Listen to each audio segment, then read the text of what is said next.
윤 정부가 말로는 올해 말까지 무탄소 에너지 인증제도 법제화 착수를 목표한다고 하지만 탄소 중립 달성을 위한 구체적이고 명확한 목표, 계획, 달성률 등을 언급하지 않기 때문에 실제로 아리백을 강조하는 투자자들과 기업들 입장에서 CF100은 모호하고 추상적이며 탄소 중립에 별다른 효과가 없는 것으로 인식할 수밖에 없는 것입니다. 작년 6월 한국경제인협회가 국내 500대 기업들의 CF100 참여 의사를 물었더니 82%가 안 한다고 밝혔는데요. 무엇보다도 기후변화에 따른 에너지 전환을 요구하는 투자자들의 모임인 CA100 플러스에서는 현재 70조 달러, 우리 돈 9경에 이르는 자산을 운영하고 있는데 이들조차 투자 기업들이 재생에너지 사용 목표를 달성하지 못하면 투자 회수를 강행할 수도 있다는 냉정한 목소리까지 내고 있습니다.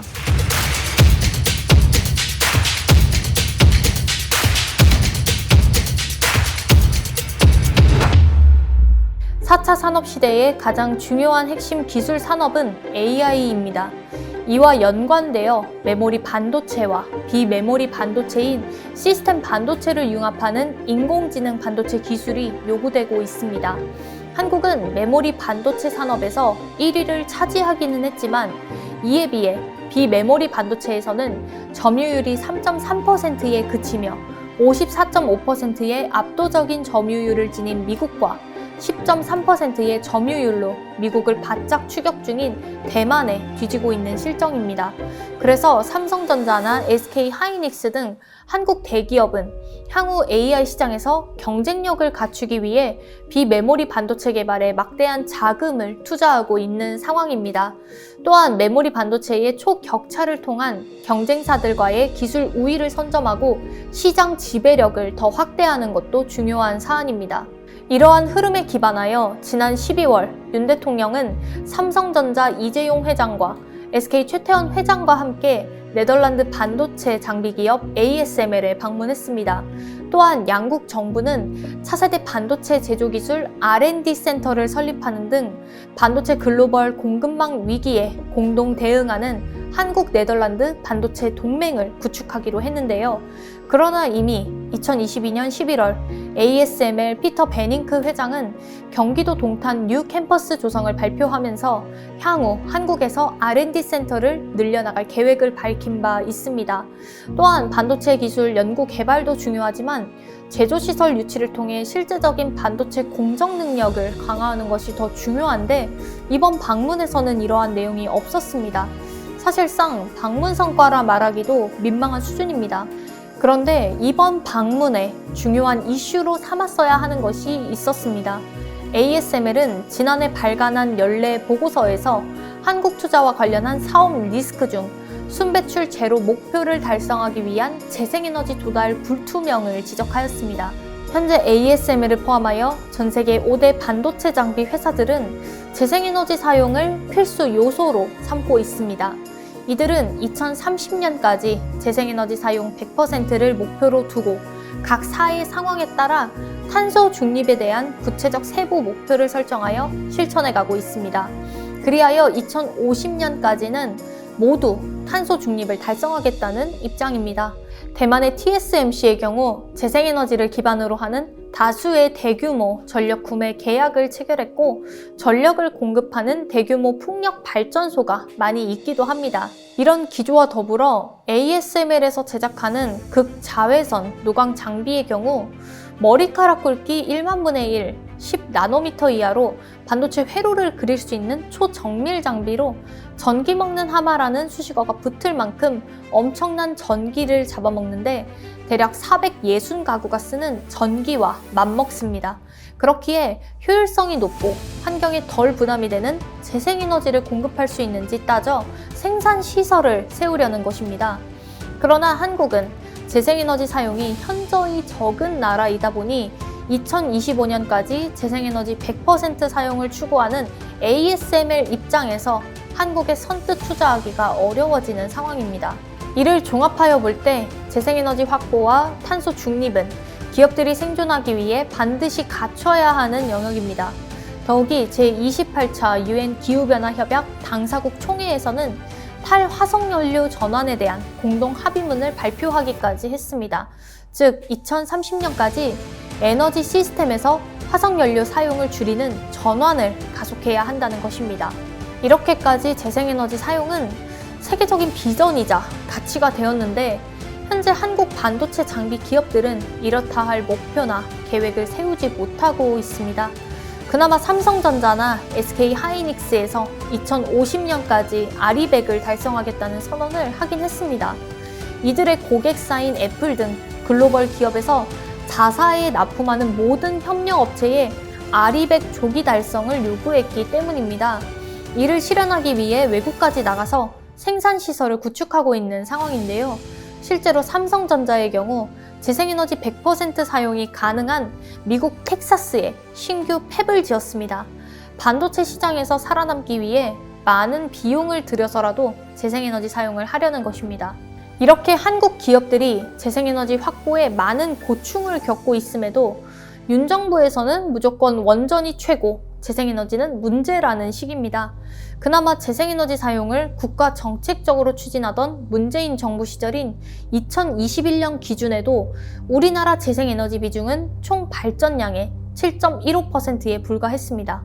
그런데 올해 1월 윤 정부에서 낸 10차 전력수급 기본 계획을 보면 2030년 재생에너지 비중 목표를 30.2%에서 21.5%로 줄였고 오히려 원전 비중은 23.9%에서 32.4%로 확대했습니다.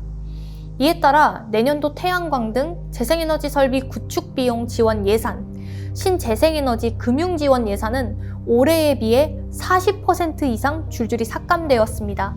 또한 윤 대통령이 태양광 산업을 이권 카르텔로 지목함에 따라 검찰, 감사원, 국세청 등에서 대대적인 감사와 조사를 했고 규제는 더욱 거세졌습니다. 재생에너지 산업은 아직 정부 지원에 의존하는 단계이기에 충분한 뒷받침이 필요한데도 이러한 조치를 취한 것입니다. 이로 인해 한화큐셀의 경우 굴지의 태양광 대기업임에도 태양광 모듈을 생산하는 충북 음성 공장을 멈추고 생산직 노동자 1,800명을 대상으로 희망퇴직 신청을 받는 안타까운 상황에 처하기도 하였습니다. 이런 상황인데도 윤 정부는 재생에너지로 전력 사용을 충당하는 아리백과 달리 CF100을 제시했습니다. 사용 전력의 100%를 재생에너지와 원전, 수소 등으로 충당하는 캠페인을 CF100이라 부르는데 2014년 다국적 비영리 기구인 더 클라이밋 그룹에서 시작된 아리백에 원전 등을 추가한 것입니다.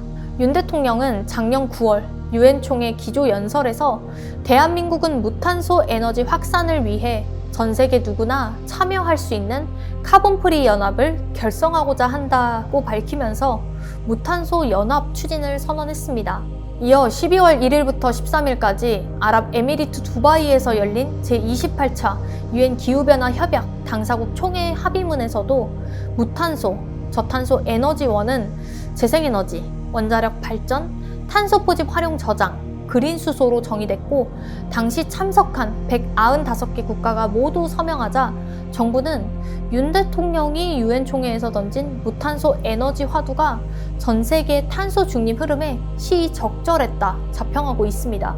과연 정말 그런 것일까요?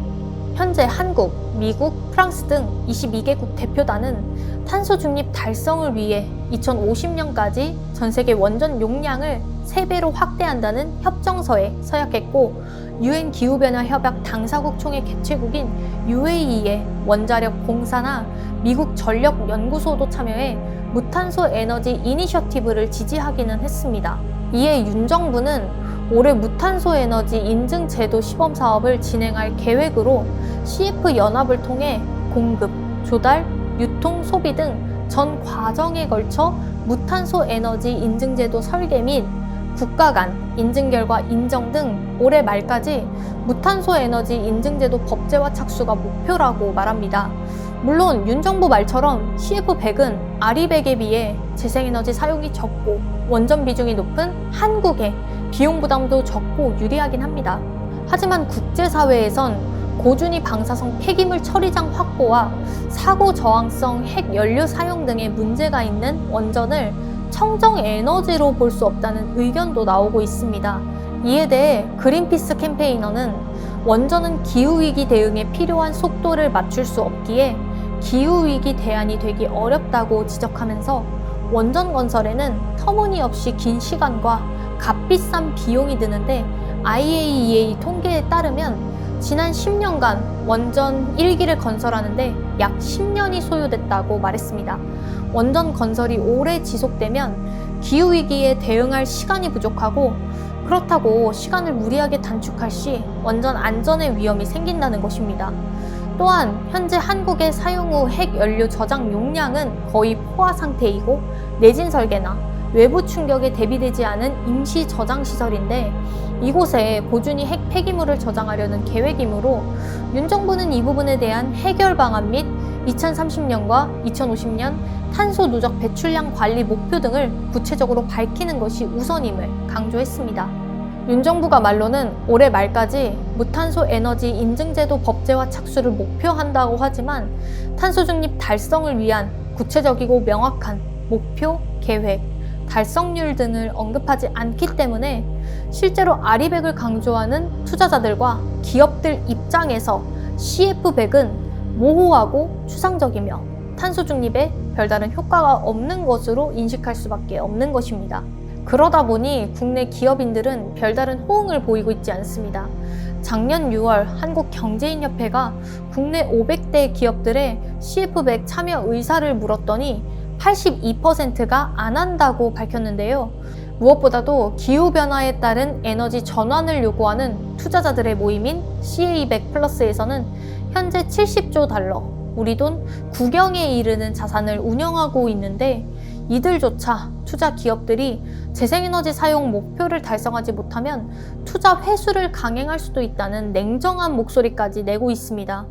이런데도 윤 대통령은 겉으로는 아리백도 추구하되 CF100을 우선 삼아 한국이 주도적으로 2마리 토끼를 다 잡는 길을 개척해 나가겠다는 식으로 허언을 하고 있으니 정말 답답하고 한심합니다. 앞서 언급한 한화 9경원 규모의 CA100 플러스 같은 투자사들이 재생에너지 사용 압력을 가하고 있는 상황에서 윤 정부의 이런 식의 모호하고 무모한 에너지 정책 추진은 글로벌 기업들의 국내 투자와 한국 기업 경쟁력에 심각한 악영향을 끼치게 될 것입니다. 특히 반도체 산업은 우리 수출의 20% 가까이 차지할 만큼 중요합니다.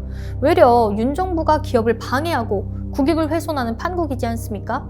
윤 대통령이 네덜란드에 가서 반쪽짜리 반도체 동맹을 외칠 시간에 재생에너지 예산을 늘리고 충분히 지원하여 재생에너지 확보가 가능한 환경을 마련해 주었다면 기업에 훨씬 더 실효성이 있었을 것입니다. 이런 윤 정부와 반대로 민주당에서 신재생에너지 관련 예산을 기존 삭감안에서 상당 수준 증액했습니다. 정말 다행인 일입니다.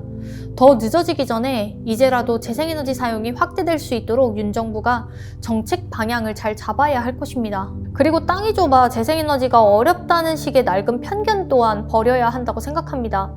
아리백을 처음 천명한 더 클라이밋 그룹 대표 샘 키민스는 워싱턴 포스트에서 다음과 같이 밝혔습니다.